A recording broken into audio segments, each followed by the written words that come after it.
बाल योगी राणा कृष्ण शास्त्री प्रजापति का आप सभी प्रजापति भाइयों को प्यार भरा राधे राधे। आज मैं एक बार फिर से उपस्थित हूँ कुछ वेदों से जुड़ी बातों को लेकर जो सिर्फ आपके लिए है। अगर आपके लिए मेरी कोई भी बात अच्छी लगे तो कृपया तालियां बजाकर मुझे आशीर्वाद अवश्य देना। हमारा कर्म ही भगवान है और प्रजापति का काम सबसे अच्छा और सच्चा है। इसके काम को देखकर भगवान खुद इसके घर पहुंचे एक बहाना लेकर। क्या बहाना? जब मैया यशोदा ने गुस्से से छड़ी उठाई मारने के लिए तो भागे और भाग करके कुमार के घड़े में घुस गए। कुमार उस वक्त अपना घड़ा बना रहा था। भगवान बोले, भैया मुझे इस घड़े में बंद कर दो वरना मैया मुझे बहुत मारेगी। समापन होगा। कुमार जल्दी से उठा और भगवान के लिए बचा लिया। मैया यशोदा वहां से वापस लौट गई। तभी भगवान ने प्रजापति को ये वरदान दिया, आपका जो लक्ष्य है वो एक भक्ति के समान है, इसीलिए मैं आपके लिए ये वरदान देता हूँ कि आप 84 लाख योनियों से मुक्त हो जाओगे। हमारा ऐसा काम है कि भगवान को बुलाना नहीं पड़ता, खुद चले आते हैं। लेकिन कुछ हिंदू मूर्ख प्रजापति को नीच जात बताते हैं।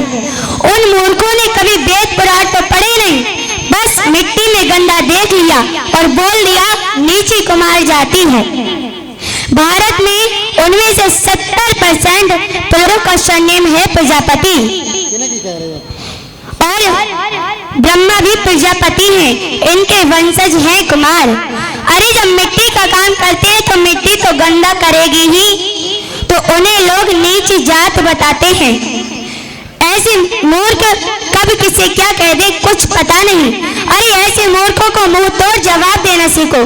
मैं आपसे ही कह रही हूँ, आप वैज्ञानिकों के वैज्ञानिक हो, पंडितों के पंडित हो। सबसे पहला वैज्ञानिक कौन है?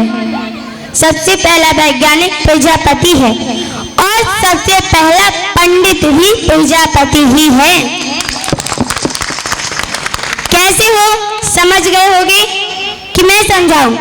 मैंने पहले भी बताया था, आप लोग समझने में बहुत पीछे हो।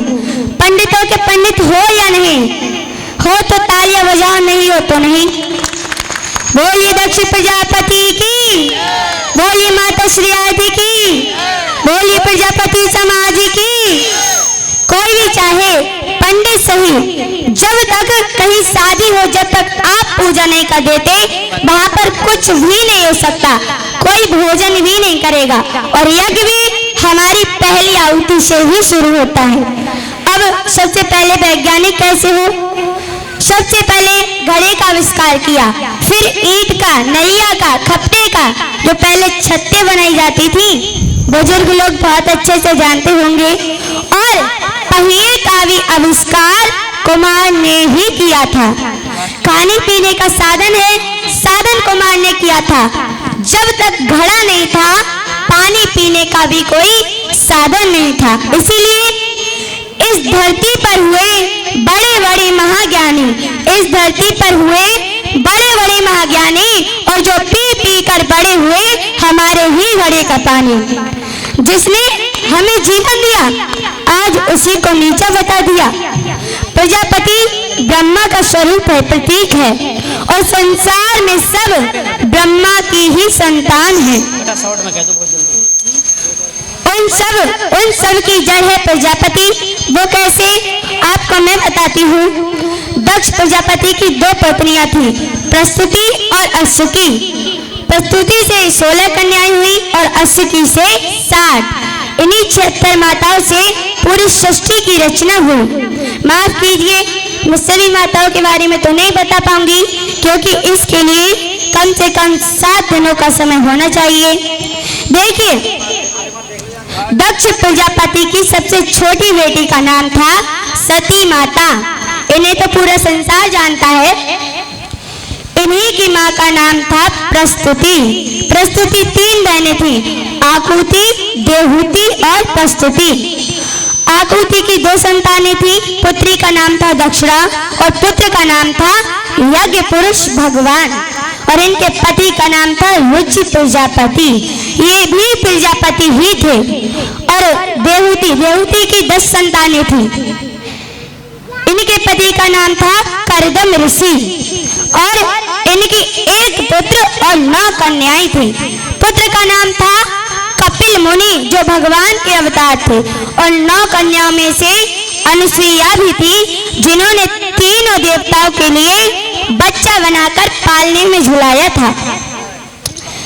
प्रस्तुति की 16 कन्याएं थी, और इनके पति को तो आप जानते ही होंगे, जिनके कारण हम और आप आज इस वक्त यहाँ पर आए हैं, दक्ष प्रजापति जी। और जो प्रस्तुति थी, इनकी 16 कन्याएं थी। देखिए, ये तीनों ही सृष्टि के रचयिता थे, और तीनों ही प्रजापति थे, और तीनों के घर में ही भगवान ने अवतार लिए थे। और देखिए, हमारी प्रजापति की बेटियां भी बहुत महान हुई। कहो तो आपको नाम गिनाऊं। पहली माता श्रेया जी, जो पूरे मुल्तान देश की गुरु बनी थी। दूसरी माता अनुसुईया, जिन्होंने तीनों देवताओं के लिए बच्चा बनाया था। सती माता, दक्षिणा माता, इनका तो तीनों लोकों में यश है। जब तक आप दक्षिणा नहीं देते, यज्ञ नहीं करते, तब तक आपको मोक्ष की प्राप्ति नहीं हो सकती। और जिस यज्ञ को आप करते हो, वो भी एक प्रजापति ही है, जिनकी पत्नी का नाम है दक्षिणा। और देखिए, ऐसी बेटियां हैं जिनका मैं वर्णन भी नहीं कर सकती। जैसे आज तो आपने बेटियों को बहुत नीचे गिरा दिया है। बेटी का कोई सम्मान नहीं रहा। बेटा बेटी में बहुत फर्क कर दिया है। मेरे प्रजापति भाइयों, और आप लोग क्यों करेंगे जब दक्ष प्रजापति ने नहीं किया था, लेकिन अंत में उन्हें भी करना पड़ा था। बेटी का कोई सम्मान नहीं है। और देखिए, बेटी पढ़ाई में भी पीछे कर दी। आप लोग सोचते होंगे मैंने कैसे जाना। मैंने पिछले 4 वर्ष में सब कुछ जान लिया। मैं अभी 10 वर्ष की हूँ, और मैंने 6 वर्ष की आयु में दशमी कथा का उच्चारण किया था। मुझे 4 वर्ष श्रीमद् भागवत कथा कहते हो गए, लेकिन आज तक किसी भी प्रजापति पर कोई प्रभाव नहीं पड़ा। लेकिन अगर यही बात किसी दूसरी जाति में होती, तो पता नहीं क्या से क्या हो गया होता। हमारे प्रजापति जलने में सबसे आगे हैं, तो गर्व किसे होगा। इसीलिए प्रजापति वेद पुराणों में पीछे, संस्कारों में पीछे, मान सम्मान में पीछे, और सबसे पहली बात शिक्षा में पीछे। हम सबसे आगे होते हुए भी फिर भी सबसे पीछे हैं। इसकी वजह है शिक्षा, और शिक्षा में प्रजापति सबसे पीछे है। आप सभी लोग जानते हैं कि शिक्षा का महत्व हमारे जीवन में शुरू से ही रहा है। इसीलिए स्वामी विवेकानंद जी ने लिखा है कि हमें ऐसी शिक्षा चाहिए जिससे चरित्र का निर्माण हो, मन की शक्ति बढ़े, बुद्धि का विकास हो, और शिक्षा के बगैर मनुष्य एक पशु के समान है। हमारे देश में शिक्षा प्राप्त करने के लिए बहुत सारे स्कूल और कॉलेज हैं, और सरकार की तरफ से उच्च शिक्षा प्राप्त करने के लिए अलग अलग यूनिवर्सिटियों का भी निर्माण किया गया है। लेकिन आजकल चंद लोगों ने शिक्षा को अपना व्यापार बना लिया है। आम आदमी शिक्षा से वंचित हो रहा है। हमारे देश के महान लोगों ने बहुत तरक्की हासिल की। उन्होंने अपने देश का नाम रोशन किया। अगर इसमें कोई महत्वपूर्ण कारण है, तो वो है शिक्षा। जैसे हमारे पूर्व राष्ट्रपति श्री अब्दुल कलाम जी, जो गरीब घर से थे, लेकिन उन्होंने पढ़ाई की, और पढ़ाई के महत्व को समझते हुए अपना पूरा ध्यान अपनी पढ़ाई में दिया। उनके लगातार किए गए प्रयासों से उन्होंने बहुत सारे आविष्कार किए। अगर इसमें ये सब वो कर पाए, इसमें सबसे बड़ा योगदान शिक्षा का है। देखिए, शिक्षा के बगैर मनुष्य कुछ खास नहीं कर पाता। शिक्षा जिंदगी के हर एक क्षेत्र में महत्वपूर्ण है। लेकिन कुछ लोग कहते हैं कि हमें उच्च शिक्षा, अच्छी शिक्षा प्राप्त करके क्या करना है? हमें कोई नौकरी थोड़ी ना करना है। लेकिन ध्यान रखना, शिक्षा का मतलब नौकरी पाना नहीं होता। शिक्षा का मतलब अनगिनत दान करना होता है, ताकि आप जिस भी क्षेत्र में जाएं वहां पर उन्नति प्राप्त कर सके। और जब तक शिक्षा का मतलब नौकरी पाना होगा, तब तक हमारे देश में नौकर ही पैदा होंगे, मालिक नहीं।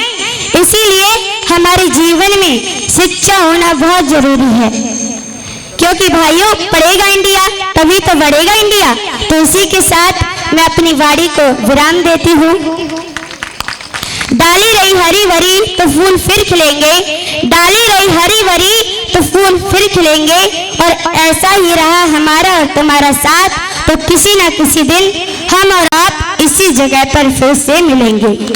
सभी को मेरा प्यार भरा राधे राधे। धन्यवाद रौनक प्रजापति जी।